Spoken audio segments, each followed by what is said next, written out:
The tale of the White House Farm murders is one steeped in tragedy, mystery, and horror.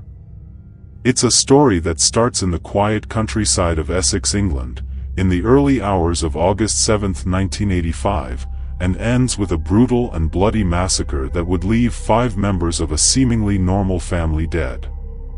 This is a true account, a dark chapter in British criminal history, and it's a story that continues to haunt those who hear it. The Bamber family appeared to be an ordinary, if somewhat privileged, rural family. Neville and June Bamber, both in their 60s, were a well-respected couple who owned and lived on a large estate called White House Farm in the village of Tolshunt, Darcy. Neville was a former Royal Air Force officer who had built a successful farming business, and June was a devoutly religious woman involved in local church activities. Together, they had adopted 2 children, Sheila Caffel and Jeremy Bamber. Sheila, affectionately known as Bambi for her delicate appearance, was 28 years old at the time of her death. She had struggled with mental health issues for much of her life, diagnosed with schizophrenia, and had spent time in various psychiatric institutions. Despite her struggles, Sheila was a mother to twin boys, Daniel and Nicholas, aged 6, who were the pride of the Bamber family. She had been divorced from the boys' father, Colin Caffel, and was trying to rebuild her life. Jeremy Bamber, 24 at the time, was seen as the golden child. He worked on the family farm and was a charming, handsome young man. To the outside world, he seemed like a typical country boy who had everything going for him: a successful family business, a supportive family, and financial stability. But beneath the surface, there were tensions brewing within the Bamber household that would soon explode in a way no one could have anticipated.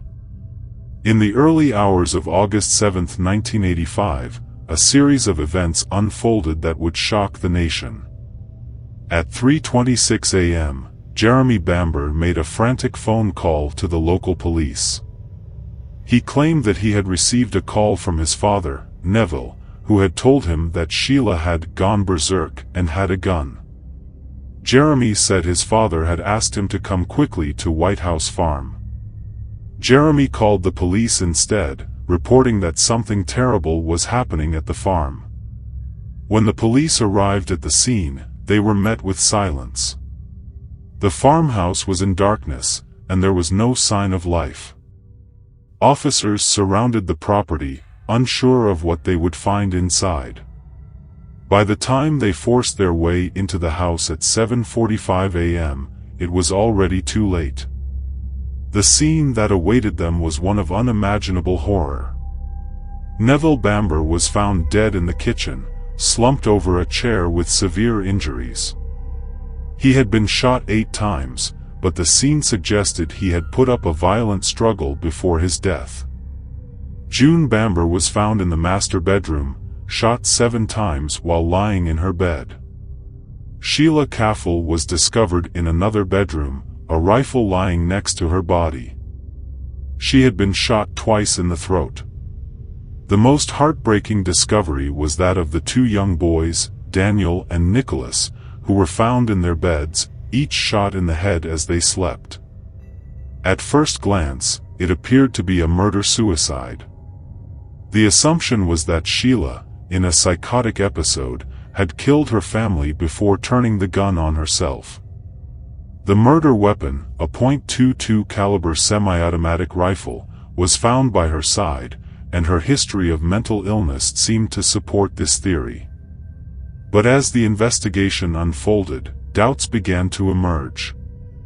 The police initially treated the case as a straightforward murder-suicide. Sheila's history of schizophrenia and the presence of the gun beside her body led them to believe that she was responsible for the massacre.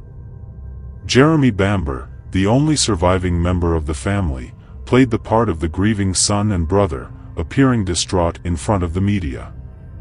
However, as investigators dug deeper into the details, inconsistencies in the narrative began to surface. One of the first red flags was the physical evidence. Sheila was found with 2 gunshot wounds to her neck, but no firearm residue was detected on her hands, a significant detail, as this would be expected if she had fired the gun. Additionally, the gun was found resting on her body in a way that seemed unnatural for someone who had just taken their own life. The crime scene itself also raised questions. Neville Bamber, despite being in his 60s, was a physically imposing man, and the signs of a struggle in the kitchen suggested he had fought fiercely with his attacker. The idea that Sheila, a slight woman with no history of violence, could have overpowered her father and then gone on to kill her mother and 2 young sons seemed increasingly unlikely. Then there were the details of Jeremy Bamber's behavior. From the moment he called the police, there were inconsistencies in his story. He claimed that his father had called him during the attack, but phone records did not support this claim. Neighbors and friends also noted Jeremy's cold and detached demeanor in the days following the murders, which seemed at odds with the horrific loss he had supposedly suffered. As the investigation continued, the focus began to shift towards Jeremy Bamber himself. Witnesses came forward with disturbing accounts of his behavior and remarks he had made in the weeks leading up to the murders. It was revealed that Jeremy had spoken openly about his hatred for his parents and his desire to inherit the family fortune. He had also told friends that he wished to sell the farm and live a more glamorous lifestyle. With mounting evidence against him, Jeremy Bamber was arrested on September 29, 1985, nearly 2 months after the murders. The prosecution's case was built on several key pieces of evidence. First, there was the testimony of Jeremy's ex-girlfriend, Julie Mugford. Julie had initially provided an alibi for Jeremy but later came forward with a shocking confession. Jeremy had confided in her about his plans to kill his family. According to Julie, Jeremy had told her that he intended to stage the murders as a murder-suicide by Sheila to secure his inheritance. Another crucial piece of evidence was the discovery of a silencer for the rifle used in the murders. The silencer was found in a cupboard at White House Farm, and forensic analysis revealed traces of blood and paint that matched Sheila's injuries and the kitchen where Neville was killed. The presence of the silencer suggested that it had been used during the murders, which would make it nearly impossible for Sheila to have shot herself.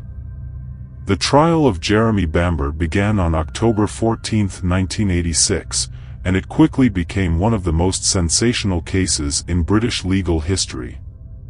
The prosecution argued that Jeremy had coldly and methodically planned the murders, driven by greed and a desire for a more lavish lifestyle. They portrayed him as a calculating and manipulative individual who had exploited his sister's mental illness to cover up his crimes. Jeremy Bamber, however, maintained his innocence throughout the trial. He claimed that the police had mishandled the investigation and that they had ignored key evidence that pointed to Sheila as the killer. His defense team argued that the evidence against him was circumstantial and that there was no direct proof linking him to the murders. After a trial that lasted nearly 2 months, the jury reached a unanimous verdict on October 28, 1986. Jeremy Bamber was found guilty of the murders of Neville, June, Sheila, Daniel, and Nicholas Bamber. He was sentenced to life imprisonment without the possibility of parole, a sentence that he continues to serve to this day. The verdict was met with a mixture of relief and disbelief. For many, the idea that a son could so brutally murder his own family was almost too horrific to comprehend. But the evidence presented at trial painted a chilling picture of a man driven by greed, willing to do whatever it took to get what he wanted. In the years following his conviction, Jeremy Bamber has repeatedly tried to overturn his guilty verdict. He has maintained his innocence, claiming that he was framed by the police and that the true culprit was Sheila. His case has been reviewed multiple times by the Criminal Cases Review Commission, but each time, his conviction has been upheld. The murders at White House Farm remain a deeply disturbing chapter in British criminal history. The case has been the subject of numerous documentaries, books, and even a dramatized television series, all of which have kept the story in the public eye. For many, the case serves as a haunting reminder of the darkness that can lurk beneath the surface of even the most seemingly idyllic families. The White House Farm murders are not just a story of a family tragedy, they are a stark reminder of the capacity for evil that can exist within the human heart. The horror of what happened on that fateful night in 1985 will never be forgotten, and the memory of those who lost their lives, Neville, June, Sheila, Daniel, and Nicholas Bamber, will continue to live on in the annals of true crime history. This is the true story of the White House Farm murders, a story that is as terrifying as it is tragic, a tale of betrayal, greed, and the ultimate destruction of a family. It is a story that proves that sometimes, the most terrifying monsters are not those that lurk in the shadows, but those that exist within our own homes.